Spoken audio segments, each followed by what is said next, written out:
নমস্কার, আমি মিঠু। শুরু করছি নজরে রাজ্য। হাসপাতাল সময় অসময় সব সময় আমাদের পরিষেবা modular OT, paediatric surgery, plastic surgery, general surgery, neuro surgery, urology, gastroenterology, gynaecology, orthopaedic, ENT, chest সমস্ত অভিজ্ঞ চিকিৎসকদের দ্বারা চিকিৎসা করা হয়। সর্বোন্নত আইসিইউ, এইচডিইউ, প্যাথোলজি, সমস্ত রকমের USG, CT scan, X-ray, FNAC, biopsy, tapping. শুধুমাত্র আমরাই পারি স্বল্প মূল্যে অত্যাধুনিক প্রযুক্তির চিকিৎসা। কলকাতা ও হায়দ্রাবাদের বিশেষজ্ঞ চিকিৎসকদের সুপরামর্শ, নিজস্ব ফার্মাসিতে 20% ছাড়ে ওষুধ, প্রতি রবিবার প্রসূতি মায়েদের বিনামূল্যে ইউএসজি পরিষেবা। ঠিকানা লেক ভিউ হাসপাতাল, লালদিঘি মোহনা বাসস্ট্যান্ডের পিছনে, বহরমপুর, মুর্শিদাবাদ। জেলায় বিধানসভা ভিত্তিক একটি করে শিবির হলেও কলকাতার ঘনবসতির কারণে কেন্দ্র পিছু একাধিক অফিস থেকে যুব সাথীর ফর্ম পাওয়া যাবে বলে পুরসভা সূত্রে খবর।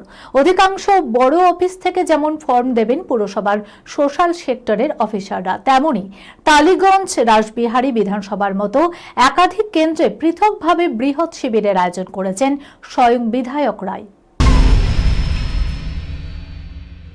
হাসপাতালে ভর্তি 10 মিনিটের মধ্যেই মৃত্যু হয়েছিল রোগীর। সেই মৃতদেহ কাউকে কিছু না জানিয়েই চম্পট দিল পরিবার। হাসপাতালে পুলিশ ক্যাম্প, হাসপাতালের মধ্যেই ডাক্তার, নার্স ও অন্যান্যদের ভিড়, নজরদারিও রয়েছে। এত সবের মধ্যেও কিভাবে এই ঘটনা ঘটল? খোদ সরকারি হাসপাতাল থেকে এইভাবে মৃতদেহ নিয়ে গায়েব হয়ে যাওয়ার ঘটনা কিভাবে হতে পারে, উঠছে প্রশ্ন। চাঞ্চল্যকর ঘটনাটি ঘটেছে বীরভূমের সিউড়ি সুপার স্পেশালিটি হাসপাতালে। ঠিক যেন সিনেমা, স্বামীর উপস্থিতিতেই প্রেমিকের সঙ্গে বিবাহ বন্ধনে আবদ্ধ হলেন স্ত্রী। এই ঘটনার সাক্ষী মুর্শিদাবাদ জেলার বড়ুয়া থানার পাঁচথুপি পঞ্চায়েতের পুলিয়া কালীতলা। সমালোচনা নয়, বরং হাসি মুখে নবদম্পতিকে আশীর্বাদ করল গোটা গ্রাম। জানা যায় প্রায় 6 বছরের বিবাহিত জীবন, তাদের 5 বছরের এক পুত্র সন্তানও রয়েছে। কিন্তু বিবাহিত জীবন তাদের সুখের ছিল না। দীর্ঘদিন ধরেই নানা রকম অশান্তি চলছিল তাদের পরিবারে। দাম্পত্য কলহের জেরে তাদের মাঝে ঢুকে পড়ে এক যুবক। স্ত্রীর সঙ্গে প্রেমের সম্পর্কে জড়িয়ে পড়েন তিনি। স্বামীর সামনেই একদিন প্রেমিকের হাতে সিঁদুর পরলেন স্ত্রী।